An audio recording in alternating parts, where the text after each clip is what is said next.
우리에게도 필요하지만 이제 밖에서 또 이 강의를 방송을 통해서 듣는 분들에게도 좀 도움을 드리고 싶어서 이런 시간을 가지게 됐고요.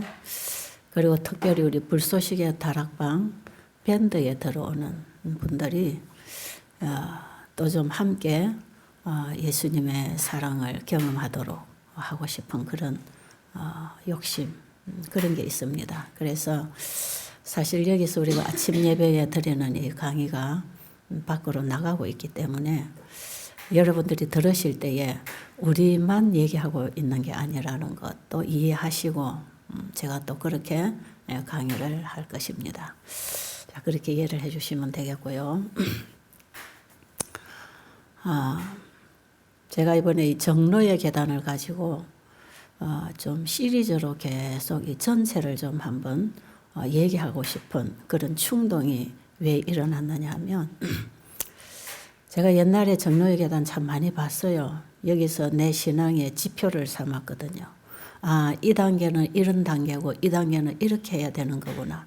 헌신을 어떻게 하는 것이고 우리가 어떻게 예수님의 제자로서 삶이 복음이 되어 나가야 되는가, 이런 부분들을 제가 옛날에 초창기에 예수님 만나고 뜨거웠을 때 제가 읽었던 책이 시대소망하고 정로의 계단, 그 다음에 치료봉사, 구호봉사, 그리스도인 선교봉사, 주로 예수님의 생애, 예수님의 품성, 예수님이 하신 사역, 그리고 제자들에게 명령하고 분부하신 우리의 사명, 이것이 뭔지를 알기 위해서 주로 이런 쪽에 책을 많이 읽었고, 그다음에 사복음서, 성경의 사복음서에 그 예수님을 환하게 좀 보기 위해서 이런 참고할 수 있는 해석한 책들을 제가 이제 보게 되면서 사실 제가 이 봉사 일이 시작이 되었고요. 이 일을 지금 이제 30여 년을 해 나오면서 간간히 제가 또 그 말씀을 들여다보면서 제 자신을 점검하고 이렇게 했어요. 그런데 제가 이제 최근에 와서 좀 시력이 나빠지면서 책을 못 보잖아요. 그리고 이제 많은 일들이 제게는 줄어졌어요. 시간이 많아지죠. 그리고 이제 말씀을 접할 수 있는 시간이 많은 데다가 제가 이 말씀을 읽어서, 저는 옛날에 이 말씀을 보면 읽고 중요한 것은 노트에다가 정리를 하면서 연구를 해 나갔어요. 주제별로 계속 저는 정리를 하면서 그냥 읽고 나가는 게 아니라 연구하는 식으로 하나하나의 답을 얻기 위해서 깊이 연구를 하면서 제가 공부를 해 나갔기 때문에 이걸 읽고 감동이 되면 노트에 쓸 수도 있고 쓴 것을 또 읽어서 전할 수도 있고 참 편리했잖아요. 그런데 지금은 그걸 아무것도 할 수 없어요. 읽고 지나가면 또 잊어버리잖아요. 앞줄 읽고 지나가면 뒤에 것도 잊어버려요. 자꾸 듣고 지나가니까요. 그러니까 적어 놓을 수도 없고 이걸 적은 걸 다시 전달해 줄 수도 없는 참 아쉬움이, 제가 말씀을 들으면서 계속 지나가니까 그런 아쉬움이 굉장히 많았어요. 왜? 제가 복음을 또 전하는 입장에서 너무나 전해주고 싶은 뜨거운 복음들이 있는데 이걸 제가 못하잖아요. 그래서 이제 기억력도 점점 흐려가는 데다가 보이지 않는 데다가 참 불리하더라고요. 이 복음을 전하기에는 참 이게 부족하구나. 이런 걸 제가 느끼면서 어떤 마음으로 이 말씀을 보게 되냐 하면, 예수님, 저는 이 말씀 머리가 나빠서 다 외우지도 못하고 기억도 못하고요. 그리고 이걸 써놨다가 다시 볼 수도 없고요. 그 다음에 이걸 써놨다가 읽어서 전할 수도 없고요. 그런데 이 말씀을 나 혼자 보고 지나가기에는 이거는 너무나 소중한 복음인데, 제가 이 말씀을 듣고 지나가는 동안에 이 말씀을 제 마음의 신비에다가 기록해 주세요. 이 말씀을 제 마음 신비에 정말 성령으로 말씀을 기록을 해서 이것이 내 품성이 되고 내 생각이 되고 내 말이 되고 내 행동이 되어서 이 말씀으로 사라져서 이 삶을 통하여 이 말씀을 증거할 수 있도록 제가 이 말씀을 제 마음판에다가 새겨주세요. 그런 심령으로 제가 말씀을 쭉 보게 됐어요. 그러면서 이 정로의 계단을 그런 심령으로 드러 나가는데 정말 생수를 마시는 것 같은, 언제 이런 생수를 한번 마셔봤나 하는 그런 아주 시원하고 정말 내 가슴을 적셔서 내 모든 세포가 아멘 하고 화답하는 그 은혜가 제 가슴에 자꾸 오는 거예요. 그래서 제가 이걸 다시 좀 얘기하고 싶었어요. 한 10여 년 전에도 이 강의를 했지만 다시 좀 이걸 나누고 싶어서, 그리고 특별히 지금은 우리가 이제 정말 예수님만 사랑하는 사람들이 예수님 얘기만 나누도록 우리가 모임을 하나 만든 게 그게 불소식의 다락방 모임이고, 거기에서 하는 영적 친교는 예수님 만난 사람들이 예수님 나누는 대화의 모임이잖아요. 이제 이분들이 들어오는 밴드가 이제 불소식의 다락방 영적 친교 밴드거든요. 그래서 지금 이 많은 분들이 영적 친교를 시작하면서 이 정로의 계단으로 참 많이 시작을 하고 있어요. 그래서 뭐 지금 미국에서도 지금 오렌지 중앙에서도 지금 정로의 계단 시작해가지고 계속 글 올라오고 지금 이러고 있잖아요. 그래서 많이들 하고 있기도 하고 읽고도 있지만 거기다 또 한술도 보태주고 싶은 그런 심정이 제게 있었어요. 그래서 이 말씀을 우리 베델 가족들과 함께 지금 나누는 시간을 가지게 됐고요. 정로의 계단은 참 많이 읽혀지는 책이라고 지난번에도 제가 말씀드렸잖아요. 성경 다음으로 가장 많이 보급되고 읽혀지고 번역된 책, 정로의 계단입니다. 그래서 이것을 우리 재림교인들 뿐 아니라 많은 기독교인들이 이 책을 보고 있다는 것입니다. 중요한 책이고 우리 신앙의 길잡이가 되는 아주 중요한 내용들을 담아놨기 때문에 이 책들은 우리 재림교인들도 아마 뭐 한 번 이상은 다 읽어봤을 거예요. 이거 안 읽어본 사람 별로 없을 거예요. 근데 어떤 분들은 이 책을 100번 읽었다는 분들이 있어요. 80번, 70번 읽었다는 분들이 있어요. 제가 오늘 아침에 일어나서 4시부터 읽은 것만 해도 1장을 한 5번 읽었거든요. 예. 계속 이걸 읽어 나가는 사람들이 있는데, 어떤 분들 읽으면 몇십 번 읽었습니다. 좋은 책입니다는 하는데, 정말 그들의 그 사상과 삶을 보면 이 거듭난 변화가 없더라고요. 뭐 다 그런 건 아니에요. 이 책을 많이 보고 좋다고 소개하는 분들의 그 생애나 그 어떤 대화 속에서 흐르는 그 사상이나 이런 영으로 분별할 수 있는, 영적인 것은 영적으로 분별한다 그랬잖아요. 그런 어떤 영적 흐름과 그 어떤 사상의 만남과 이런 것들이 아직은 육으로 읽고 있구나. 이런 걸 제가 참 많이 느꼈거든요. 그래서 이걸 뭐 어떤 사람 정로의 계단을 외운다는 사람도 있고요.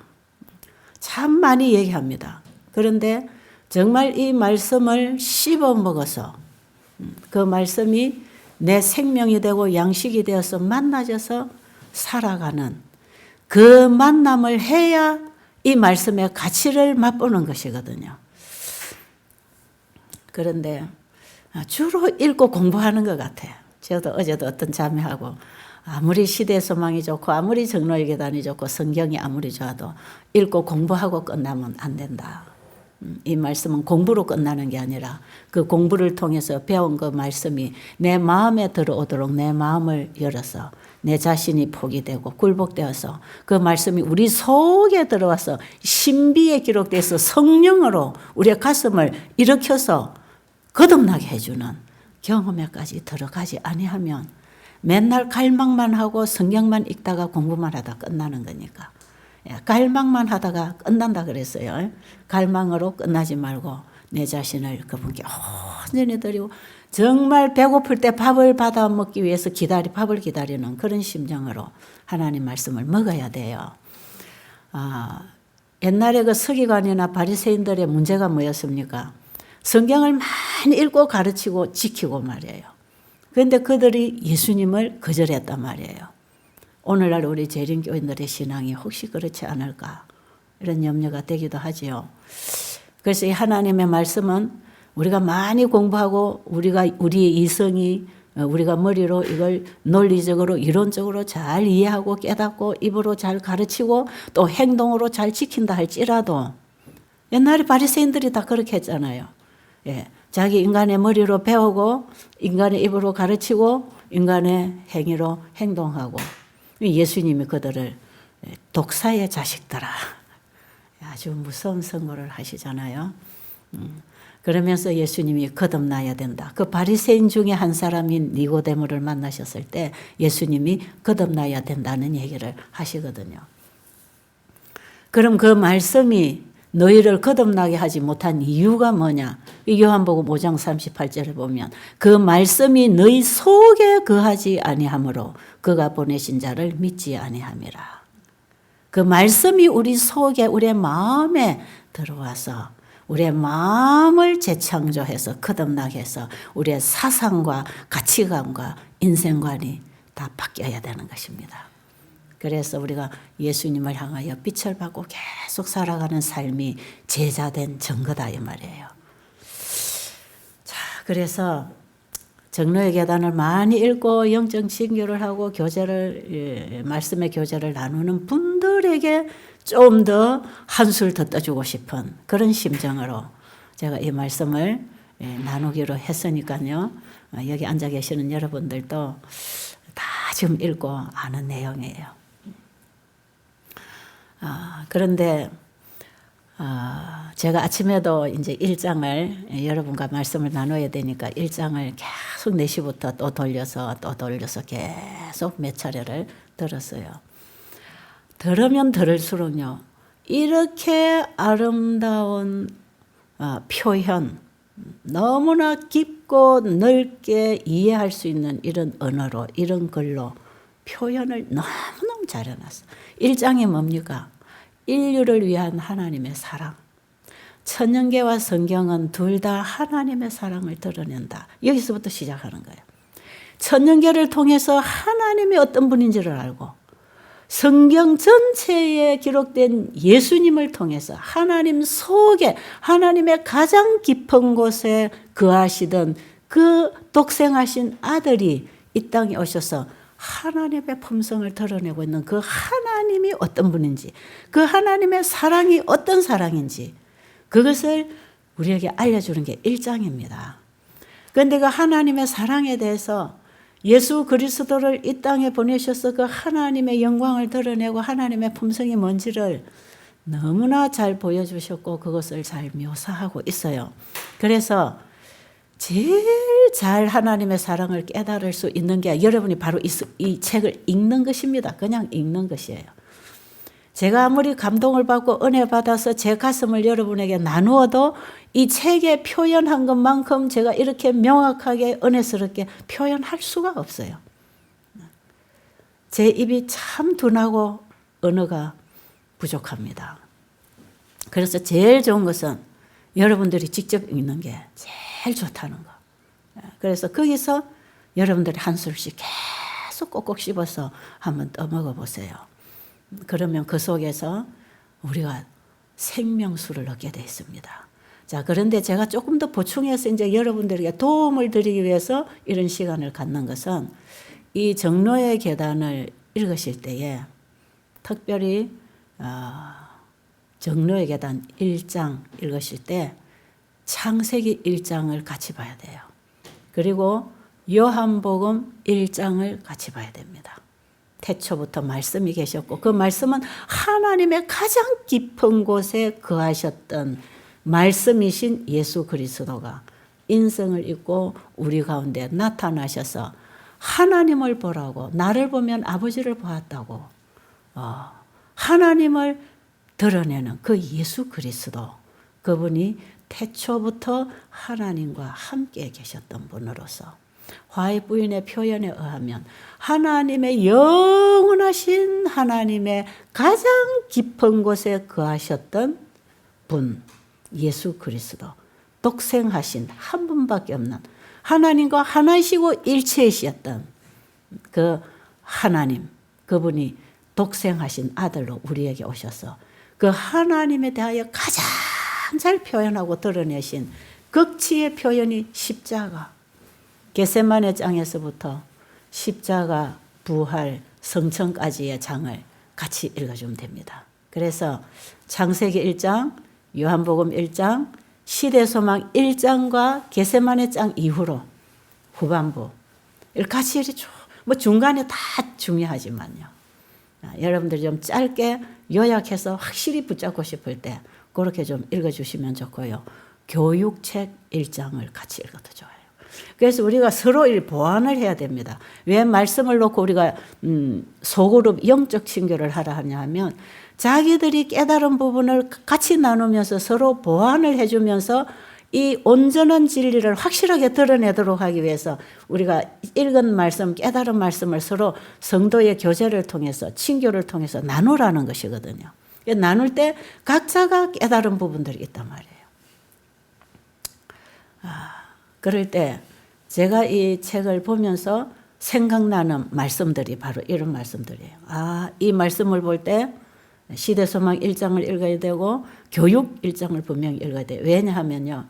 교육에 보면요. 죄가 뭔지를 설명하고 있습니다. 창조와 함께 우리가 정로의 계단 1장에 보면 하나님이 이 세상을 창조하실 때 너무나 아름답고 완벽하게 창조하시고 아담 하와를 완전하게 아름답게 거룩한 자녀로 만들어 놓으셨는데 죄가 들어와서 망가뜨렸다. 죄가 들어와서 다 훼손시켰다. 그런데 그 죄 문제를 해결하고 다시 우리를 원래대로 그 이상으로 회복해 주시기 위해서 예수 그리스도를 이 땅에 보내셨다. 그것이 창조에 나타난 사랑과 구속에 나타난 사랑, 인류에 대한 하나님의 사랑을 창조와 구속을 통해서 우리에게 알려주는 장이 1장입니다. 그래서 우리가 교육 1장에 보면 죄는 뭔가 하나님의 품성에 대한 오해. 하나님의 품성이 뭡니까? 100%가 완전한 사랑이신 사랑으로만 다 꼴지워져 있는 그 100% 사랑이신 하나님의 품성에 대해서 오해를 일으켰어요. 죄가 그렇게 들어왔어요. 그리고 그 말씀 속에 생명이 있어서 그 말씀이 창조력을 가지고 있어서 그 말씀으로 창조된 피조물들에게는 말씀을 통해서 끊임없이 하나님의 신성의 생명을 공급해서 영원히 하나님의 생명과 연합된 관계 속에 한 분신으로 살아가도록 창조된 그 인간에게 죄가 하나님의 말씀에 대한 불신을 일으켰단 말이에요. 그리고 나는 스스로 살 수 있는 존재가 아니고 내가 신이 아니잖아요. 나는 창조주 하나님으로부터 창조된 피조물이기 때문에 우리는 주신 그분을 감사하고 경배하고 그분을 섬기고 그분에게 충성함으로 그분과 영원히 살 수 있는 그분의 창조 권위에 대한 도전을 가지고 왔다는 겁니다. 그래서 죄는 하나님의 품성에 대한 오해, 말씀에 대한 불신, 창조 권위에 대한 도전. 이 세 가지를 가지고 죄라고 하는 사상, 하나님과 분리될 수밖에 없는 죄라고 하는 죄성을 우리의 아담 하와의 가슴 속에 집어넣었단 말이에요. 그래서 하나님이 과연 이거 먹지 말라고 하더냐? 먹으면 우리도 하나님처럼 높아지니까 그렇게 한 거야. 하나님의 품성 완전히 오해시켰죠. 하나님이 먹으면 죽는다고 해서 그렇지 않아, 죽지 않아. 그냥 먹어도 돼. 하나님의 불변하는 생명의 말씀에 거절하도록 속여놨죠. 그리고 우리 스스로가 뭔가를 할 수 있다고 착각하게 만드는 하나님만이 하실 수 있는 권위에 도전하는 이 사상이 우리 안에 들어와서 지금 우리는 그 하나님에 대해서 이렇게 다 오해를 하고 하나님과 우리 관계가 깜깜해서 흑암 속에서 우리가 지금 헤매고 있는 이런 상황에서 하나님은 이런 분이다 하고 우리에게 열어주시는 이 성경 전체의 복음을 또 우리에게 이렇게 짚어갈 수 있도록 열어주는 이 복음을 우리에게 풀어주는 이런 서적들, 이런 말씀들이 이제 우리와 하나님의 관계를 다시 회복시켜주는 거거든요. 자, 그래서 우리가 지금 속고 있다는 걸 알아야 돼. 하나님의 품성을 우리가 너무 모르고 있다는 거. 그래서 우리는 이 천년계를 연구하면서 이 천년계 속에 나타난 하나님의 품성과 예수 그리스도를 통해서 나타난 하나님의 사랑의 품성을 우리가 이제 그걸 알아가는 것, 그게 구원입니다. 그래서 영생은 곧 유일하신 참 하나님과 그의 보내신 자 예수 그리스도를 아는 것이라 그랬죠. 그분을 알아가는 거.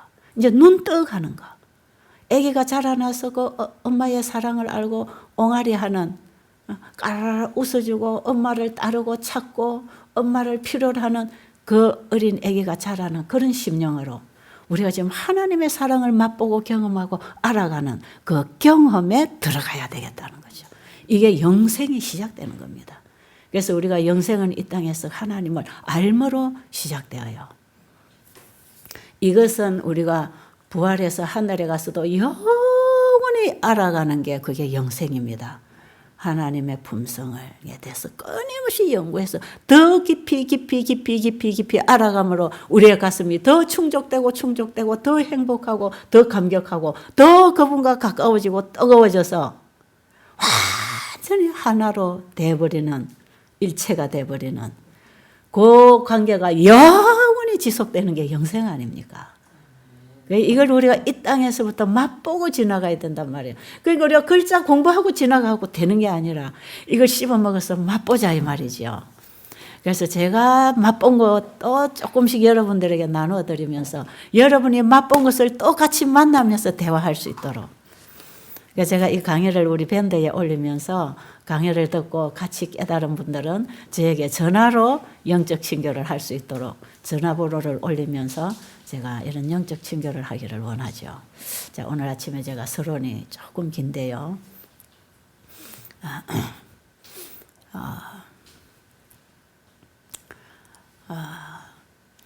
시대소망 1장에서 우리가 이제 이 정로의 계단 1장을 좀 이해하는데 보충이 되니까요.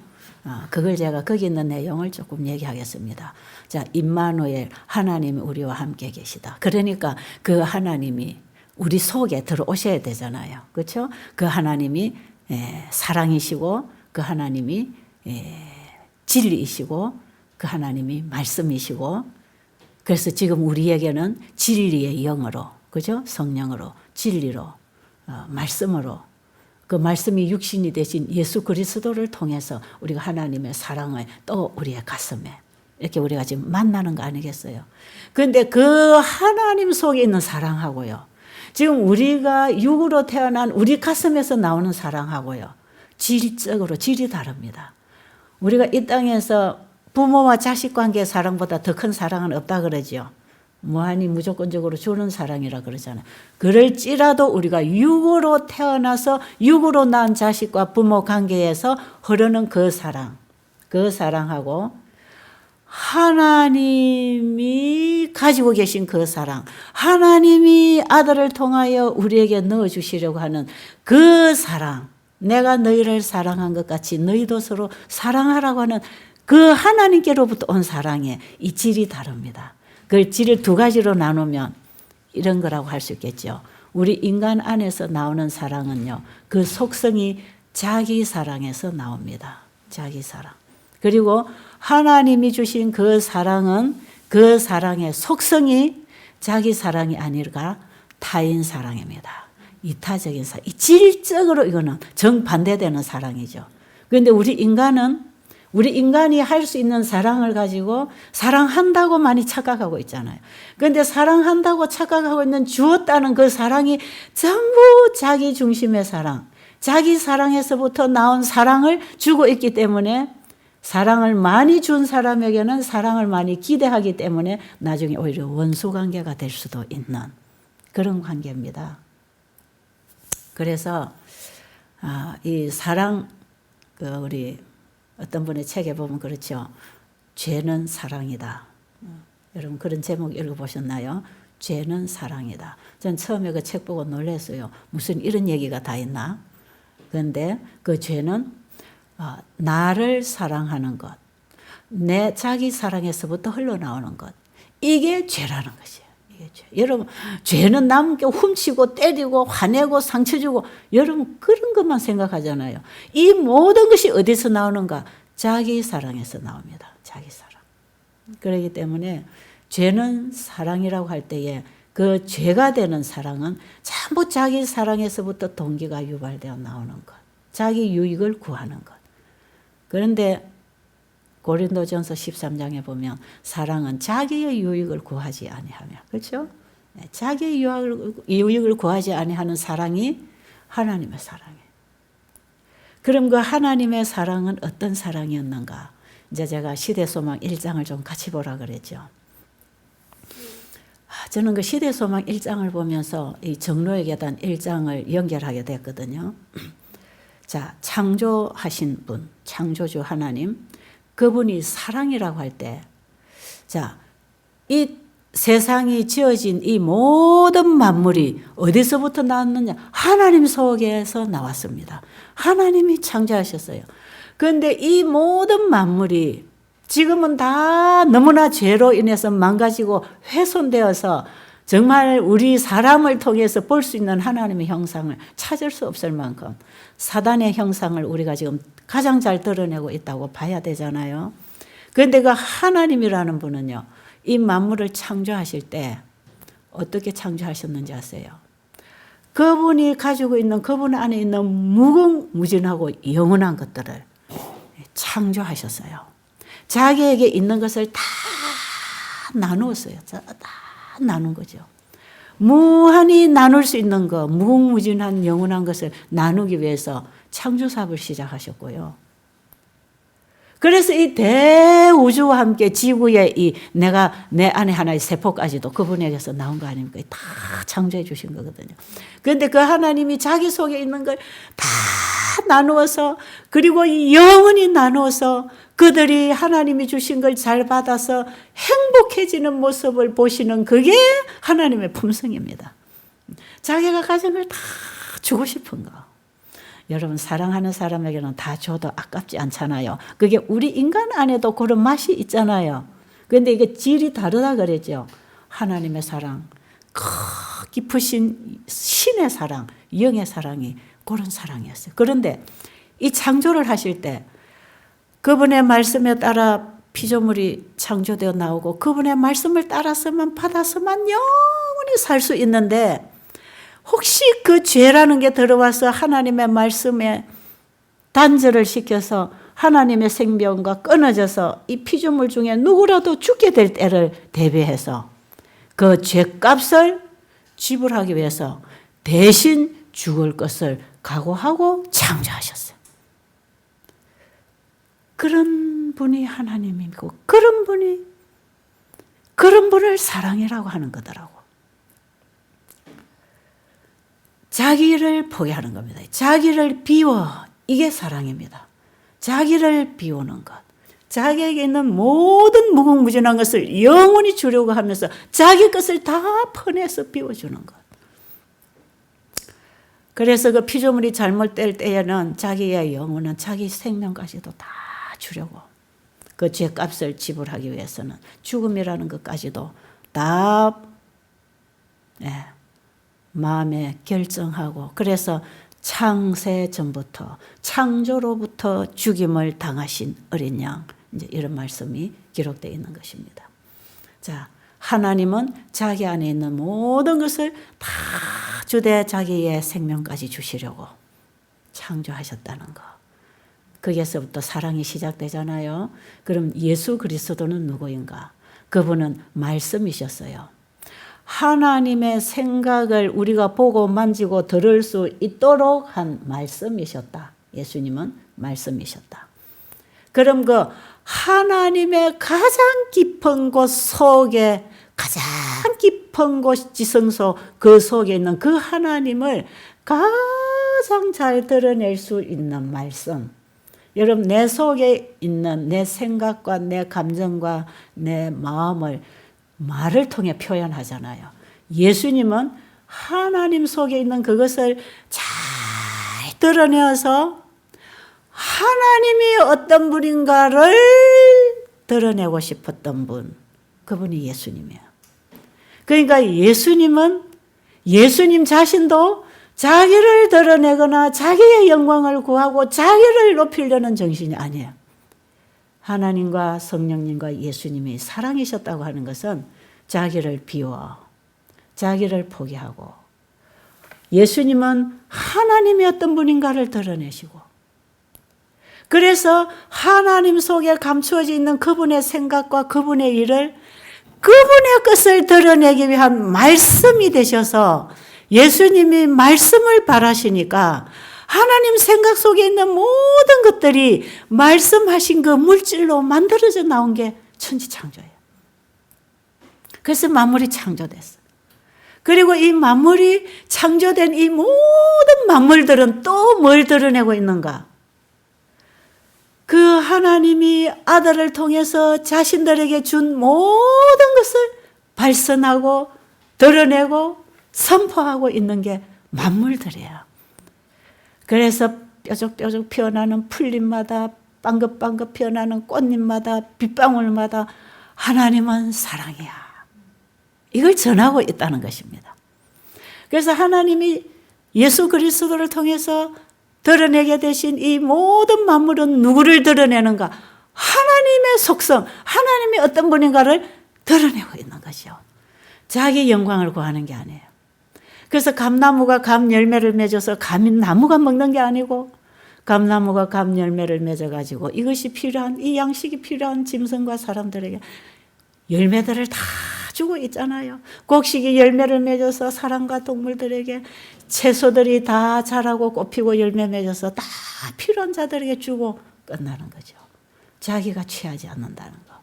하나님께 받은 것을 다 나누면서 이것이 하나님의 속성이고 이것이 사랑이라고 하는 것을 계속 선포하고 있는 게, 이 천년계와 성경은 둘 다 하나님의 사랑을 드러낸다고 할 때 우리는 천년계를 통해서 그 하나님의 생명의 사랑의 법칙을 우리가 봐야 된다, 이 말이에요.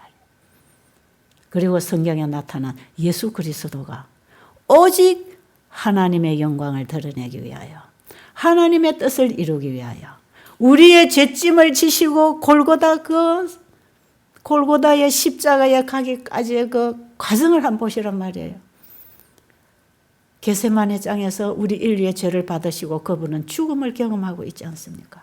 천사들이 와서 격려하고 용기 주고 도와주지 않았더라면 얼마나 그분이 힘들었을까요? 사단은 끊임없이 십자가를 지지 못하도록 공격했고, 죄를 짓도록, 하나님의 뜻을 거절하도록 계속해서 쥐어짜도록 공격을 했지만, 하나님은, 예수 그리스도는 창조 시에도 마찬가지지만 이 땅에 오셔서도 하나님의 온전한 품성을 드러내실 때 자기의 영광을 위하여, 자기 생명을 위하여 하나님의 뜻을 거절한 적이 없어요. 하나님이 계획하시고 뜻하시고 명하신 그 일에 100% 자기는 죽어지고 하나님의 뜻을 이루기 위하여 십자가까지 가셨던 것입니다. 여러분, 성령님은 어떤 분인가요? 성령님도 예수님이 하늘로 가시면서 약속하셨잖아요. 너희에게 내가 보혜사 성령을 보내주는데, 이 성령은 어떤 분입니까? 성령도 하나님이세요. 스스로 일하실 수 있는 분이에요. 예수님도 하나님이세요. 스스로 일하실 수 있는 분이세요. 그런데 이 세 분이 일체로 하나로 온전히 하나님의 하나의 일을 이루시는 이분들은 자기를 비웠다는 것입니다. 자기를 포기했다는 거죠. 성령님도, 우리의 마음에 임하시는 성령님도 자의로 행하지 아니하시고, 자의로 자기 말이나 자기 행동을 하지 아니하시고, 하나님이 주신 진리를, 말씀을 우리 안에서 하나님의 영광의 빛, 하나님의 품성의 사랑의 그 품성이 우리의 품성 속에서 물들여지고 꼴지어지고 재창조될 수 있도록 우리의 심령에 임하셔서 오직 자의로 일하지 아니하시고 하나님의 뜻을, 예수 그리스도를 통하여 이루신 구속의 경륜이 우리의 품성 속에서 일어나도록 아버지의 뜻을 이루기 위하여 자기를 포기하고 사역해 주심으로 온전한 하나님의 품성을, 우리 마음에 잃어버린 하나님의 속성을 잃어버린 우리의 품성 속에 다시 재현시켜서 드러내게 해 주시려고 진리의 영으로 우리 마음에 임하시는 하나님이십니다. 그러니까 이 세 분 하나님의 속성이 뭐냐? 자기의 것을 다 포기하고 나누는, 자기 안에 있는 모든 것을 나누되 하나님에게 있는 것을 아들이 받아 나누고 아들이 받아 나눈 것을 우리 속에 넣어서 우리를 회복해 주기 위하여 우리에게 성령 하나님이 오신다는 것입니다. 그럼 우리는 그 하나님의 사랑에 연합하기 위해서, 그 사랑의 통로가 되어서 우리 이웃들에게 이 사랑을 전달하기 위해서, 그럼 우리는 어떤 신앙, 어떤 관계를 해야 되는가? 세 분이 가지고 있는 그 자세. 예수님이 자기를 비워 아버지의 영광을 드러내시고, 성령님도 자기를 비워 아버지와 아들을 통해서 이루신 그분의 품성, 영광을 우리 안에 이루시려고 할 때 우리는 어떻게 해야 되는가? 우리도 우리 자신을 비워 그분이 우리 안에서 일을 하시도록 비워 드릴 때 그분이 오셔서 진리의 성령이 우리 안에 창조의 생명으로 들어오셔서 우리의 마음을 변화시키고 바꿔주셔서 우리의 사상과 품성이 하나님의 것을 받아서 통과시키는 통로가 되므로 우리 이웃들에게 하나님의 사랑을 드러내는 것이 하나님의 품성을 재현하는 재림 성도가 되는 것입니다. 예수님의 재림은 자기 것을 자기 거라고 주장하기 위해서 오실 때 어떤 사람을 자기 거라고 하는가? 예수님이 가지신 하나님 속에 있는 그 속성이신 그 사랑을 우리가 담아서 이걸 그대로 드러내서 예수님이 이 땅에 오셔서 하나님의 품성을 드러내신 그 품성이 우리를 통해서 재현될 때 바로 저 백성, 저게 바로 내 거다. 저게 내 거다. 그걸 자기 것으로 다시 도로 찾기 위해서 오시는 게 예수님의 재림입니다. 그럼 우리 재림 성도가 가져야 할 품성은 우리 아버지로부터 육으로부터 태어난 나의 내 속에 있는 선한 것들을 개발시키고 잘 다듬어서 이걸 친절하게 베풀어서 사랑을 주는 게 아니고, 하나님은 그거는 짝퉁이다. 그건 진짜가 아니야. 그거는 가짜야. 그러니까 내가 주는 거 받아라.